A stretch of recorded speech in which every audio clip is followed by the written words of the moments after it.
Good afternoon, everyone, and welcome to the AALHE webinar series. I'm Kathleen Gorski, a current AALHE board member. We are excited to begin our webinar entitled Fearing to Fail, Why Common Assessment Practices Can Lead to Stagnation. Before I begin, I have a few announcements. We are recording this webinar and it will be available to members on our AALHE website. The PowerPoint will accompany the webinar on the website.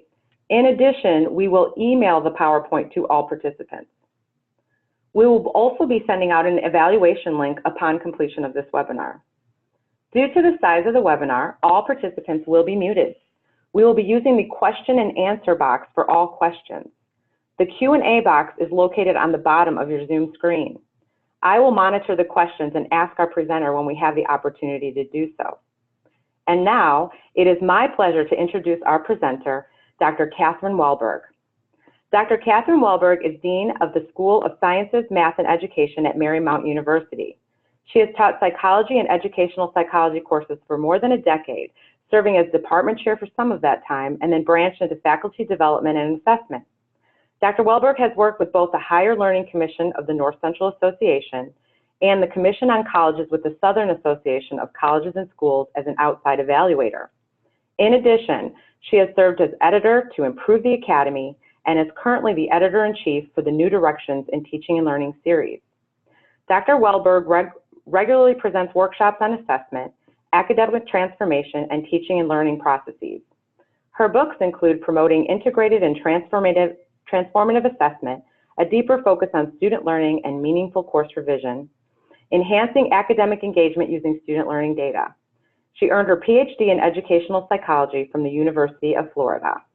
Welcome, Catherine.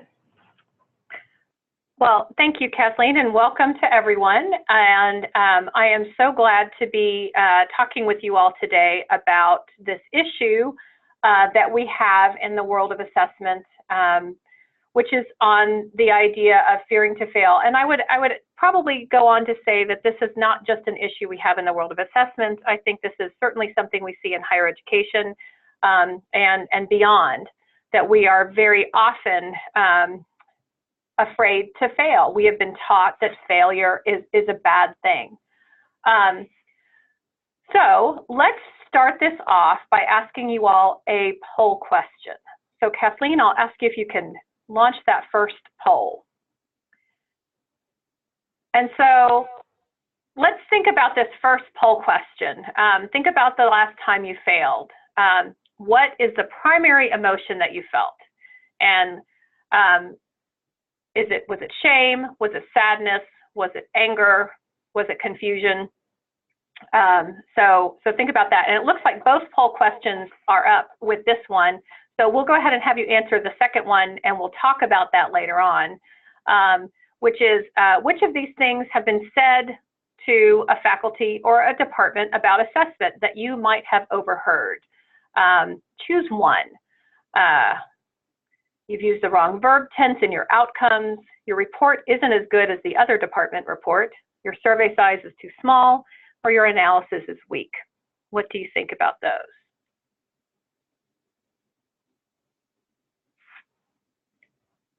So we'll give you a couple minutes to answer both of those. Not even a couple minutes. We'll give you a few more seconds. How about that?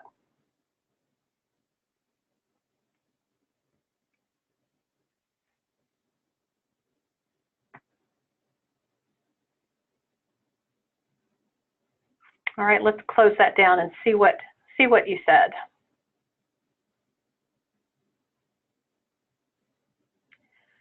Okay, so we're seeing here that that many people responded that shame is something that we feel often when we fail, and sadness and confusion and then anger. And I think these are really important for us to recognize, because that idea that that failure is a bad thing permeates so much of what we do.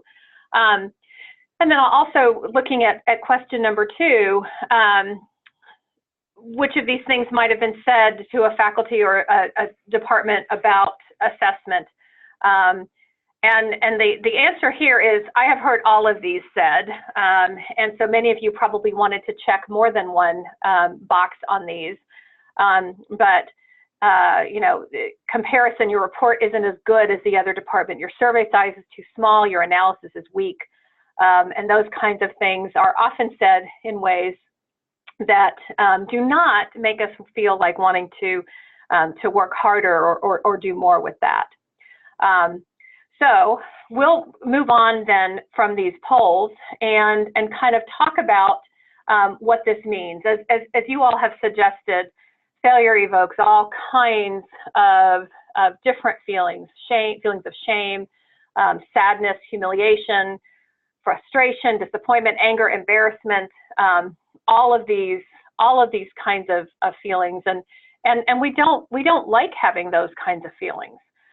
We avoid having those feelings, and we avoid situations that might cause these kinds of feelings. And we tend to get very good at that. So if there's something that's happening and I know that I'm going to get some kind of a failure from it, or it's going to make me feel mortified, I tend to avoid that. I don't want to do it. So that's one of the things that we see a lot in higher education and with assessment is that we may have departments, we may have faculty members, we ourselves may avoid having conversations that could actually be helpful because we are, we don't want to fail, we don't want to look bad. And so we're taught to succeed. We're not taught to fail. Failure is seen as not succeeding and something that we do want to avoid at all costs. I know when I was younger going through school and I would do something well, I'd get all kinds of, good job, Catherine, or this was great. If I didn't, I wasn't necessarily always punished in the sense of what, we often think of as punishment with children. But I certainly would sometimes be embarrassed by that or not want to share it or hide it if I failed something, because I knew that the outcomes to that were not going to be positive outcomes, and I really didn't want to do that. And we do the same kind of thing in higher education. So what I want each of you to do is think about the last time you failed. Think about what that felt like, and how that made you experience whatever it is that you were doing. I know when I look at young children, failure is seen much more differently. They don't actually see failure in the same ways when they're very young. And the example I often use with this, and some of you, if you've heard me speak before, you may have heard me use this example, that when we think about a young child who's learning how to walk, the child, crawls and then gets up, and when they walk, as soon as they take one step, or even sometimes before they take that first step, they fall down. And they fall down again and again and again and again. And we don't tend to look at that and go, oh, look at that poor child, too bad, they're never going to walk. We instead get very excited because that first step means there's going to be a second step, which means there's going to be a third step, and soon that child is going to be off running and growing up and doing great things. So instead we pull out our video cameras or our phones or whatever, and we record that because that failure is such an exciting thing, and we don't see it as failure. We just see it as part of that process. And somehow we lose that, and we start thinking instead about failure as something to avoid, something that causes humiliation, and so we lose sight of the idea that failure is actually something that shows there's an opportunity to learn. And that's the key point. And that's what assessment can do for us in terms of our academic programs and our administrative programs, is to identify the areas that we're not doing as well as we'd like to, because that gives us a direction to move. It gives us a place to put resources. It allows us to see how we can have that continuous quality improvement. So instead of avoiding these kinds of failure, and if you could see me, you'd see I'm doing air quotes around the word failure, because it's not really a failure. It is an opportunity. And I know that sounds incredibly cheesy to say that, but it really truly is. But we fear failure because it's what we've been taught. all through school. Avoid failure, make sure you get all A's, make sure you get, you don't have any of these kinds of failure situations. And so it's not really surprising. So I want to kind of hone in a little bit more to talk about the concept of assessment. And so I want you to think about a situation on your own campus where the status quo continues because there isn't any real reason to change, even though everybody knows, well, we could do that better, but it's just easier not to change. The example that probably most of you have some experience with is the concept of working to change your general education program. Most of us have general education programs on our campus, and we know they could be better. But the thought of trying to go in and change that is just overwhelming. So we put it off for years before we finally get around to actually wanting to change that. So there are so many things that are kind of that status quo. And we might see that in curriculum. We don't want to change the curriculum within our program because it's always what we've done. We don't want to change pedagogy that we're using within a particular course because it's not how we were taught. And so we want to maintain those kinds of things. And so what assessment can do is to provide us sometimes that push that gets us past the status quo. And sometimes that's not just us. Often it's not just us. It may be the faculty in a program. It may be our administration. It may be our faculty senate. It may be our board of trustees. We need that assessment data to help us identify the areas where we need to grow and need to change. So what is assessment actually? Well, we all pretty much know that what it is using data and using information to inform decision making. So we've heard that phrase a lot of times. So we know what assessment is. It's using information and data to inform the decision making that we're doing. But let's think about it. What is assessment really? If you talk to most faculty on most of our campuses and we ask them what is assessment, they're probably not going to give that first definition. They're probably going to give something that might be more in line with the picture that I think you may be seeing in this slide, which is just a whole bunch of stuff. It's stacks of paper in files. It's a process that seems never ending. It is a report that has to be done and has to be done in a particular way at a particular time. And so often what assessment is as enacted is very different from what we intend it to be, which is this opportunity to gather information so that we can make better decisions. Instead, it gets conflated with accreditation. It gets put into, kind of maybe sometimes a service bucket at our different institutions, and it becomes this added on thing that gets away from what it really is. And what this means is that we're often in an accountability mindset. And in an accountability mindset, there is blame. If something isn't perfect and wonderful, then it's someone's fault. And the question is, whose fault is it? And the answer is never mine. It's never my fault. It's always somebody else's fault. And so we end up trying to lay blame on other people. Well, it's not my fault that the students aren't showing good writing because I teach in a psychology department. It's the English faculty. And if only those English faculty would teach better, then the students would have this. Well, of course, it's not the fault of the English faculties. And other people will say, oh, it's the fault of our high schools and our high school programs. If only they would do a better job. And I mean, we can always lay blame somewhere, but that doesn't do us any good because that doesn't help us identify what we can do given what we have.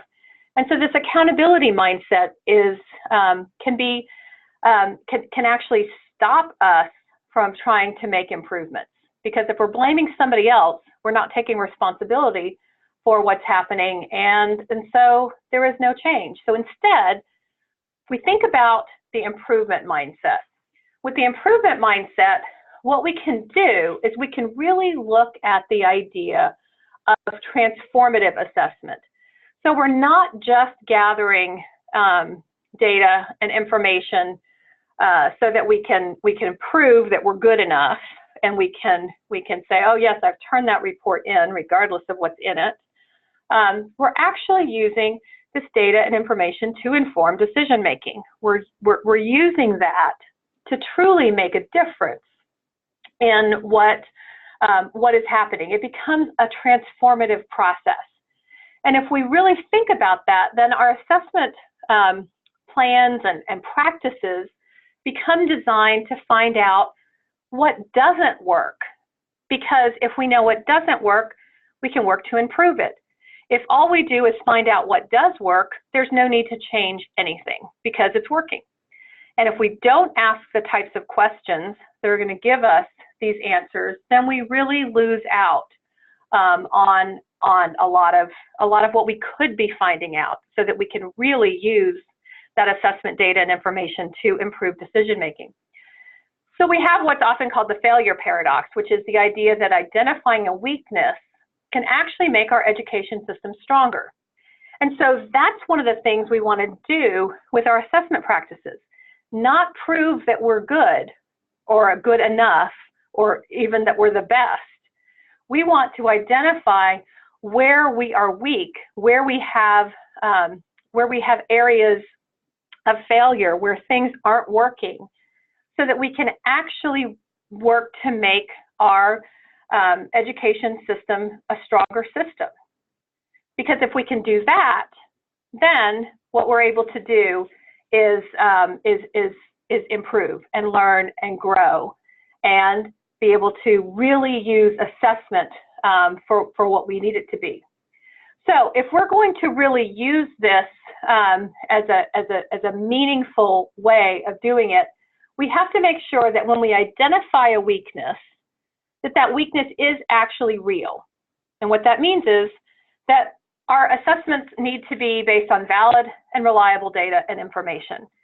And there have been many different sessions, certainly at AALHE, but also at many of the other assessment conferences and a lot of the assessment literature that has been talking about the need to have good quality data with sufficient sample sizes so that we can look at things in ways that are valid, using tools and techniques that are reliable. Because obviously, if we identify a weakness and in reality that is false, it was just because we had a very small sample or some kind of a biased sample, identifying a weakness and fixing it doesn't do us any good. As a matter of fact, it does more harm than good. So we need to make sure that the assessments that we use and the process that we use are valid and reliable. We also need to make sure that when we identify a weakness, we can claim it and we have some level of control over that. Because if we don't have some level of control over that, we cannot fix something, even if it is a true weakness. So we need to look at what we can do. So, for example, on our own institutions, what we have control over is our own curriculum. We don't have control over curriculum from other institutions. We don't have control of curriculum from high schools. We don't have control over many of those things. We do have control over our own curriculum, over our own pedagogy choices, and so that's where we need to focus what we can do. We have to make sure that we are not assigning blame for that weakness elsewhere. Because, again, we get into that accountability mindset. If we're just blaming others, we're not able to fix something. And we don't tend to look at these options for improvement. So we need to look carefully at this. And this can be really difficult. And I've been in department meetings where assessment data have been discussed, and it is so very easy to say, oh, well, you know, The students don't understand enough about statistics, so therefore the people teaching statistics are at fault. And while sometimes there may be some truth to some of the pieces where we're trying to lay blame, but going down that path doesn't help us improve what we're doing. Our programs and our curriculum and what we're doing for students belongs to us all. And, you know, students aren't taking courses with us, they're taking a program with us. And so we really do have the responsibility for that as a department, as a school, as an institution. And that becomes a very important thing, that assigning blame may make us feel better temporarily, but it does not help us move forward. And when we do see a weakness, we have to think that it's important enough to actually make a change. It has to be worth our time that we're going to invest in making whatever modifications may have to be made. So it has to rise to that level. Carl Rogers said the curious paradox is that when I accept myself just as I am, then I can change. And so a lot of what we have to do with assessment is to look at who we really are, not who we think we are, not who we want to be, but who we really are. And that means sometimes asking some very difficult assessment questions in terms of what really are students learning. What do they know when they come in, if we're going to pre-test and find out what they already know, and where is that? And we have to look at data that we're receiving in ways that allow us to accept who we really are. I've been at institutions where certain departments didn't want to ask certain questions because they didn't want to see the answers. We all want to think that that we are strong in areas of diversity and of self-concept and of accepting students. When we find out that maybe we're not really as good as we think we are, that can be difficult. But we have to be able to look at our data and understand that data and accept that data, assuming that it's valid and reliable, so that we can really use that to move forward. Now, a little bit about my background and why we get into this next slide, which talks about assessment as a punisher. So my background is in educational psychology, and in my early years, I was much more of a behavior, or I still am, but I studied very much in the behaviorist tradition.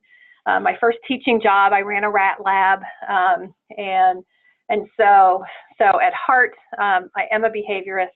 I do think that we do behaviors that bring us reinforcement, and we avoid behaviors that bring us punishment. And so when I look at how assessment is often used on our campuses, I see it very much as often a punisher.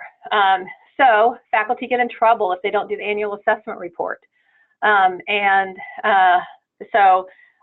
if they don't turn it in, something happens. They get a negative follow-up phone call, or somebody says, "Oh, you're late on this," and so they get in some kind of trouble. Up until just this fall, I was at Texas Christian University as I was the assessment person, and so I would have to make all those phone calls and say, "Well, you haven't turned this report in yet," and in all honesty, I don't think faculty looked forward to those phone calls for me. And I sure didn't look forward to making those phone calls. So assessment becomes this punisher, and we avoid it. If faculty do assessment, do they actually end up giving up time? Do they so that they could normally have been spent on doing additional research or teaching or advising or those kinds of things? If so, what are you going to choose?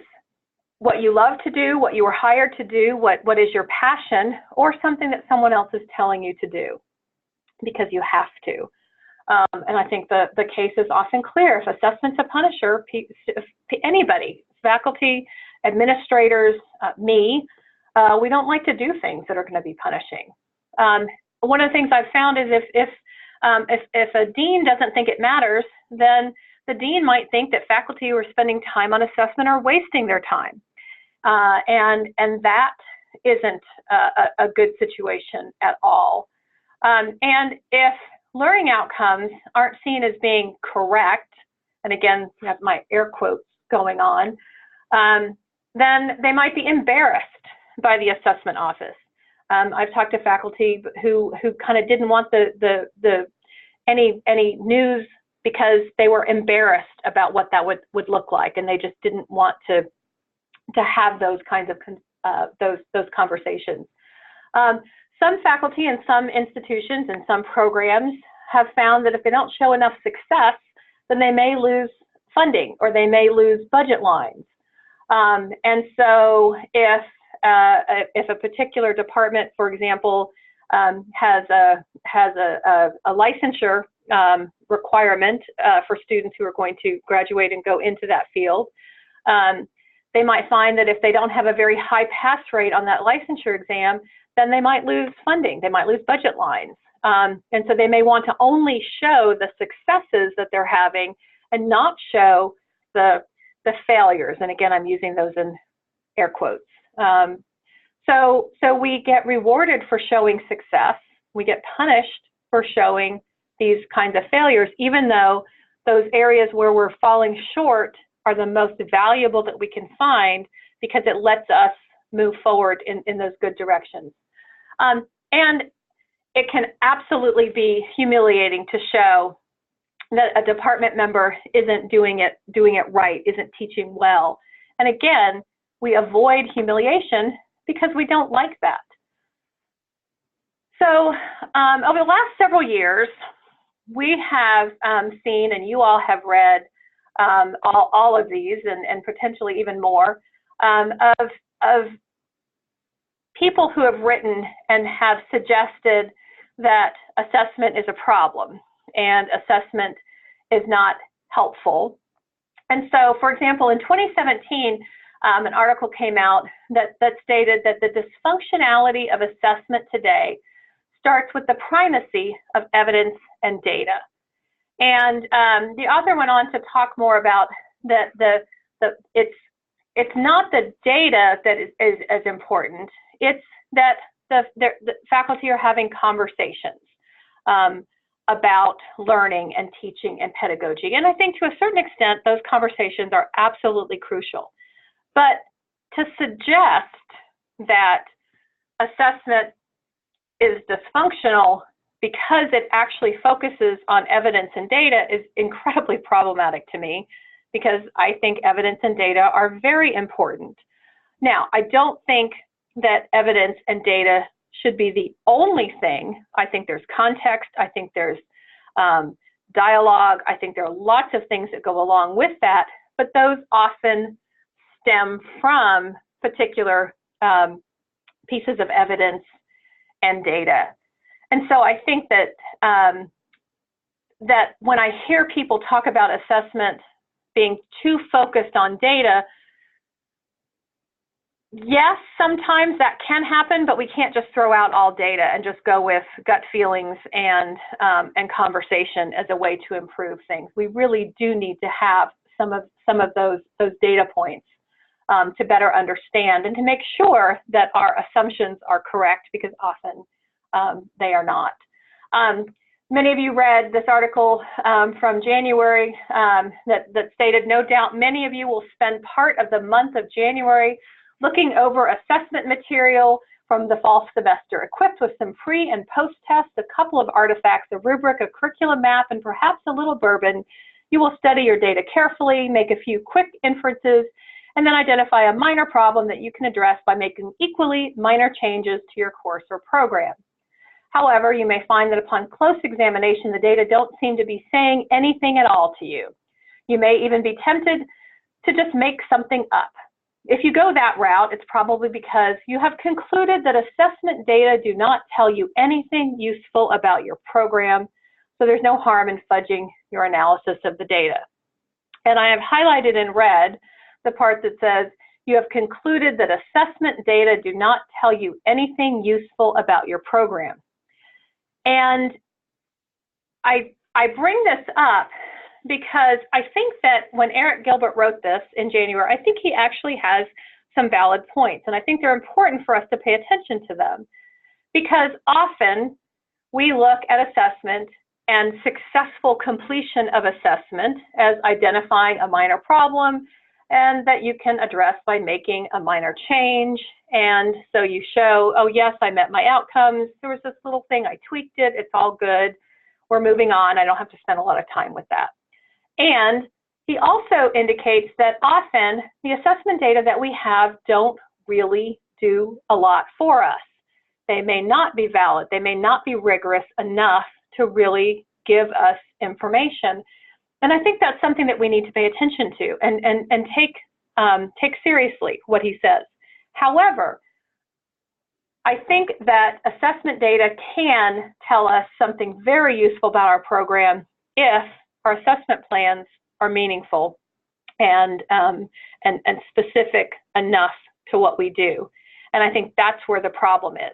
Many of our assessment plans, and I've looked at a lot of assessment plans over the years at a lot of different institutions, many of our assessment plans were created to try and make somebody else happy, not really focused on what that particular department needed to look at.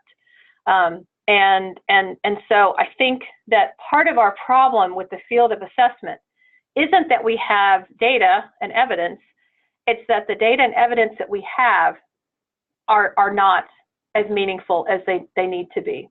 Gilbert went on to say, if that was you, don't worry. It turns out that the assessment program your college imposed on you was probably never going to improve anything. And I disagree with that, because I think that colleges should not be imposing assessment on departments. I know that it feels that way often, and I know that that is how many may see it. But for those of us that truly love teaching and learning, the only way that we can know that learning is happening is by finding out what the students now know. And that is gathering data to improve decision making, which is assessment. So I think that we do need to change how we're thinking in many of these ways. Another quote, because it's fairly obvious that assessment has not caused and probably will not cause positive changes in student learning, and because it's clear that this has been an open secret for a while, one wonders why academic administrators have been so acquiescent about assessment for so long. I do believe that assessment can be a part of positive changes in student learning. Assessment data on its own is not going to change anything. It's our responses to the data that we get and using that to inform decision making that becomes really important. So is assessment really dysfunctional? This will not surprise you to hear me say assessment as a concept is absolutely not dysfunctional. Assessment in practice, in some instances, can be and has been. And I think that that's something that we have to continue to work against to make sure that when we're looking at assessment, we're looking at it from a way that is as functional and as meaningful and as substantial as we can, so that it truly does make a difference. Judith Eaton talked about in an article called Disruption in the Accreditation Space, that one of the things that we're seeing happen has been that the federal government has taken on primary oversight of accreditation, and as part of that is defining quality and student success. And that has changed how we have been looking at assessment. When the federal government comes in and says student success means that you're going to have four-year graduation rates at this particular percentage, or you're going to have retention rates of this, and that's what student success means, then we're getting away from student learning, and we're changing what assessment has been for a very, very long time, for hundreds of years. Assessment has been knowing what students have learned. And so when we change these definitions of quality and student success, we change what we mean by what we're gaining with assessment. Because if suddenly all I care about in terms of student learning is that a student graduates, well, that completely shifts the decisions that I'm going to be making. Because now, instead of looking at how much students are learning, I'm going to be looking at how can I make the courses as easy as possible so that students can get through them as quickly as possible at the lowest cost possible. That's not what we want in higher education. And so it's very important that as we look at assessment, that we make sure that it is not only something that is defined by our accreditors. Now, in full, just so you completely understand my background, I've worked with accreditors. I've been involved with 2 different accreditors as a consultant and evaluator. I'm very supportive of the concept of accreditation, but I also fully recognize there is a very big difference between accreditation and assessment, and unfortunately, they get used, they get conflated, and that becomes problematic. And a lot of that has to do with the fact that accreditation is now mandated as part of the accreditation process, whether that's through our regional accreditors, our specialized accreditors, our state governments. Accreditation is mandating assessment happen. And that creates this focus on compliance, how to be good enough, not how to find where you're failing so you can improve. Instead, how we can comply and how we can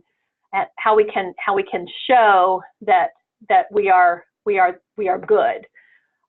And these policy demands often create or cause us to create very simple metrics that are really cheap to use, like accreditation or like retention numbers, and those are easy to get. Everybody has retention numbers, but retention doesn't tell us anything directly about how much a student has learned. Learning measures are much more difficult and much more complicated to create, and so these simple metrics that are relatively cheap to do and easy to use have I think gotten in the way of how we think about assessment.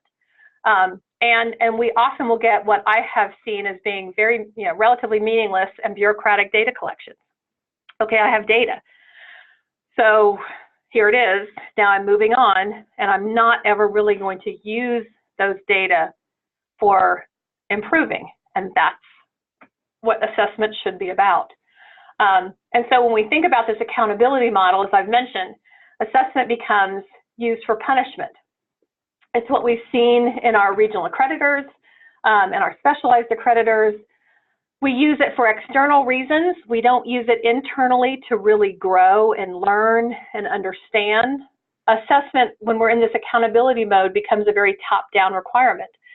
I have yet to have had a department come to me and say, oh, please, we want to do another assessment report for you. Instead, we tell from the top down, the accreditor tells the president tells the provost tells the dean tells the department chair says to the department, oh, great, we get to do more work. Now we have to do this assessment report every year, every 2 years.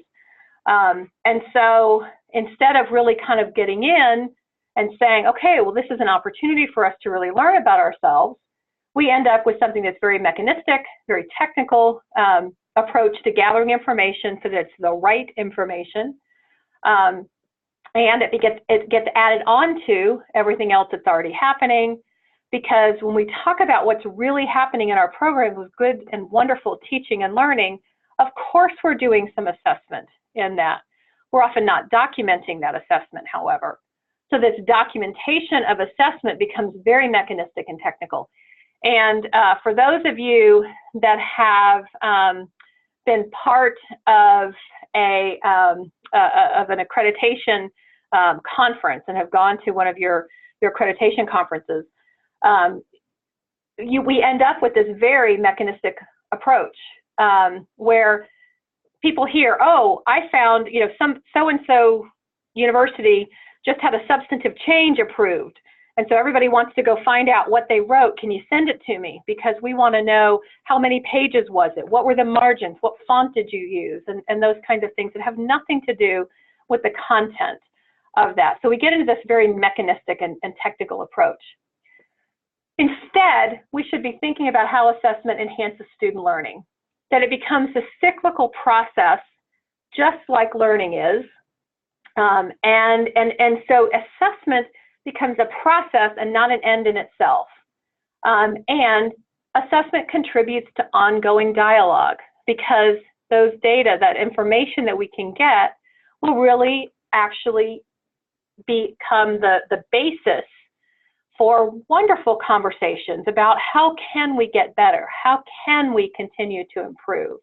And that becomes an important part of this. So if we can do that, and if we can make assessment this transformative process, we often will see it align with our institutional mission and our institutional goals, as well as our departmental mission and goals. You know, many of our institutions have very specific mission statements, and we should see that in our program, the way our programs function, the way our programs teach, some of the courses even that might be offered. So transformative assessment is going to be consistent, systematic, but also appropriate and realistic, because if it's not realistic, it's not going to happen on a regular, ongoing basis. It needs to be meaningful, sustainable, and of course, what that means is that much of our assessment, if it's going to be transformative, is probably already embedded in our courses and in what's happening, because these are the things that are important to know. And our faculty know what students need to learn in their areas and their disciplines, and so they are already asking those things in many cases. So when we look at transformative assessment, often this is a model that uses these embedded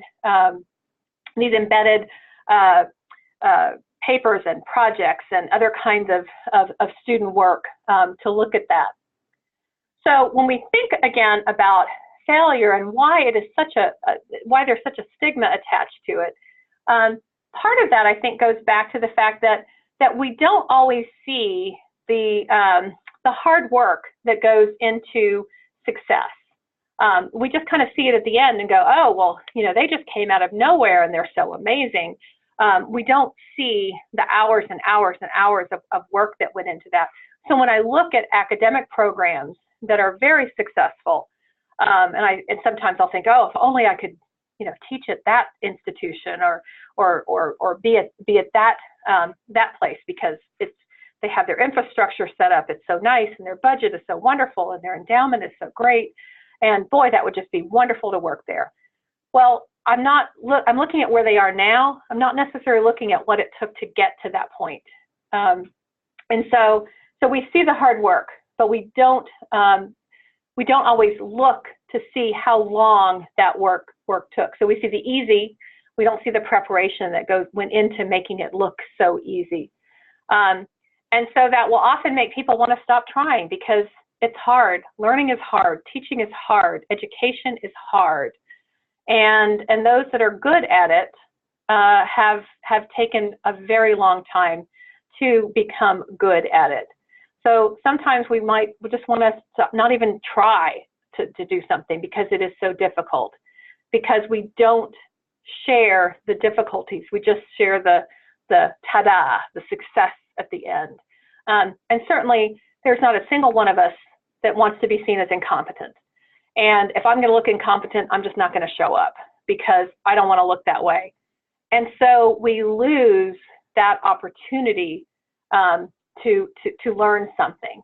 And so that stigma of failure is a really important kind of thing.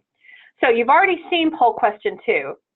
And so the answers for that were, you've used the wrong verb tense in your outcomes, and I have actually heard this from accreditors, actually, that have said the verb tense is wrong. you use the future tense and you need to use the past tense. And so one institution had to actually change all of the verb tenses in their student learning outcomes in order to satisfy the accreditor. I've heard people say that, oh, your report just isn't as good as this other department report. And sometimes it wasn't just because the content was different. It was because it was in a different format. And when we get into those kinds of things, these are an issue. I want to be judged. I want my department to be judged. I want my courses to be judged on what's really in them, not necessarily on how they look. And so that comparison becomes a problem, because then we're in competition instead of working together. I've also heard say to departments, oh, your survey size is just too small, so you need to redo all this work. And the reality is some of our departments are very small. Some of our student, the numbers of majors in our program are small. And so even though I might get a decent percentage, if I'm running a kind of a survey or an exit interview, it's a small number. So the question isn't really, do you need to redo the work, but how can we work with these small numbers and find meaning? And there are lots of ways to do that, using some wonderful qualitative analysis and other kinds of models to still get good information even on small numbers. And I've heard this said to departments, oh, well, your analysis is weak. And that brings with it all the baggage that goes with your essentially, if you say to somebody your analysis is weak, you're calling them all kinds of names. You're calling them incompetent. You're calling them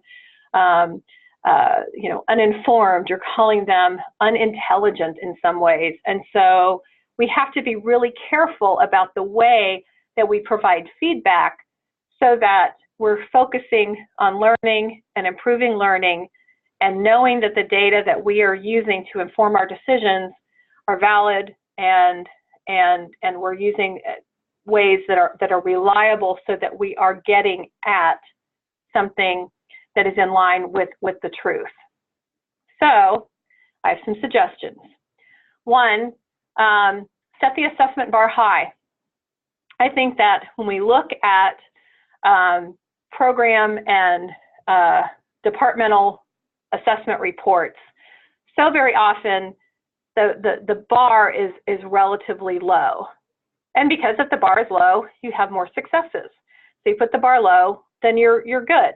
And you're not going to have this failure. Well, I think we need to do the opposite. I think we need to set the bar high, so that when we fail, we know at what we failed, why we failed, and we have a specific direction to move in that. I think we need to reward failure and the resulting improvement, rather than rewarding success. We want to be able to say, oh, this is great. You've identified an area to work on. Let's work on that. And then that improvement is something that can be celebrated. And I think we need to do that. What that means is we're often showcasing the process, not the final report. We want to show the work that went into that, and really value that work, not just the final report on that. We often have to schedule opportunities to find ways to improve. Our faculty, our lives are incredibly busy. We all have too much to do, too little time to do it in, all kinds of being pulled in all kinds of different directions. So we often have to schedule these opportunities to find ways to improve. And that can be a difficult kind of thing, but by putting it in place. So if you are an assessment director at an institution, can you create the meeting times that you may already have as these opportunities to find ways to improve? Can we build that into our schedule? Don't have an assessment committee or an assessment director give feedback that shows that failure isn't acceptable. We need to not say, oh, this is too low. This is just horrible that you're that only such a low number of students achieved this outcome. That's not the way we want to look at it. Let's instead look at, okay, this is where what we have. What can we do to grow from that? Whether that number is low or high, We can always try to improve on that. Don't make failure the cause of having to do more work. We know from an accreditation perspective that if we don't provide a sufficiently good document to our creditors, that we get monitoring reports on us. Let's not do the same thing with assessment. Let's make sure that if somebody isn't doing something, that provides them an opportunity to grow, not, oh, you're going to have to do more work, because we really don't want to focus on having failure create a punishing situation. And stop looking for little or minor or easily measured outcomes. Learning is big, learning is messy, learning is exciting, and what that means is that it is not easily measured, and we have to stop trying to make it easily measured.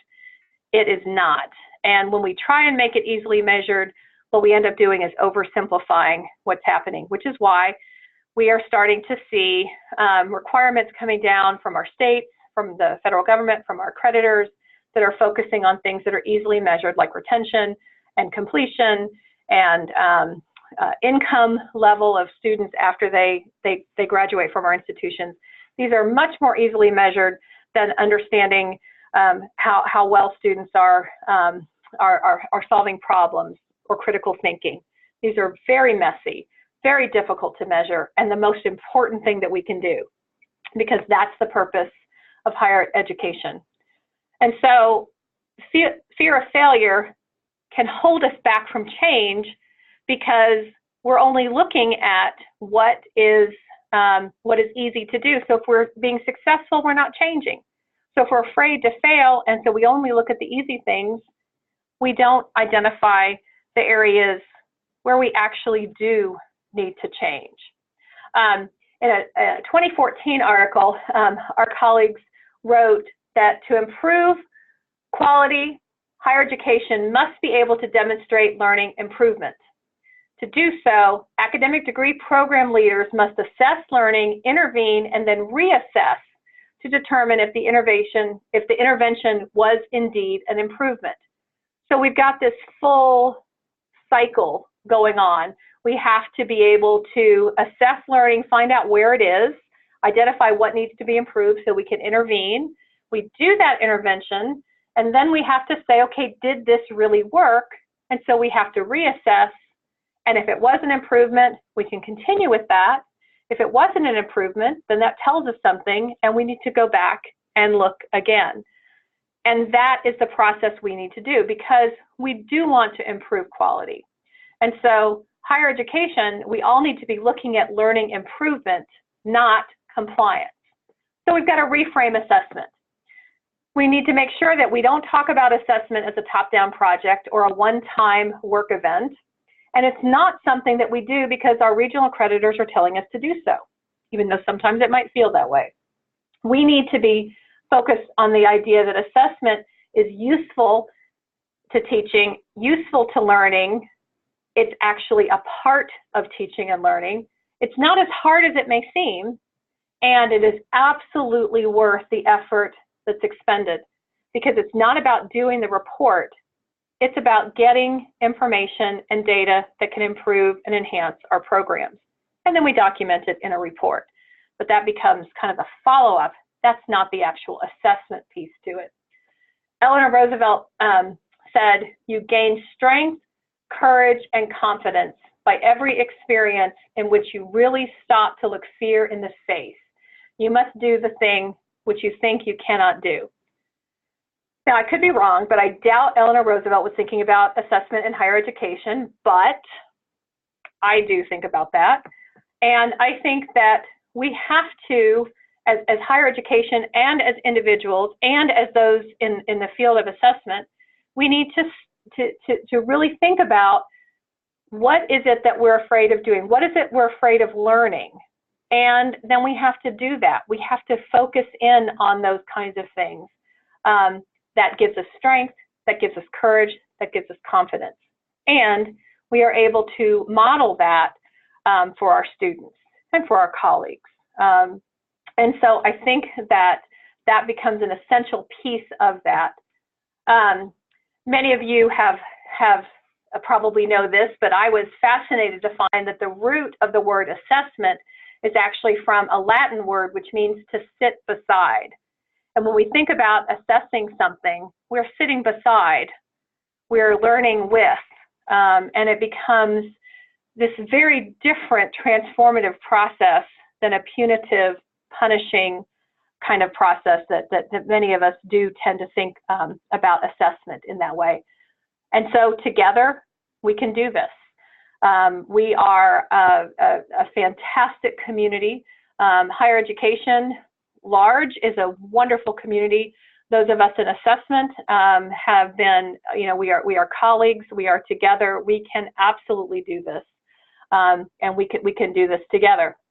So I know we've only got a couple minutes left, but Kathleen, any thoughts or questions that people have submitted in the question and answer, or anything that's come up? So yes, we do have a few questions. I do want to say this is a wonderful presentation. I think we all can relate to what you've said, and I especially love the ending of what assessment means, because we are sitting beside each other to help move forward with our student learning. Let me read some of the questions we have. So the first question we have said, I like your suggestion to focus on what the problems are rather than what is going well in assessment.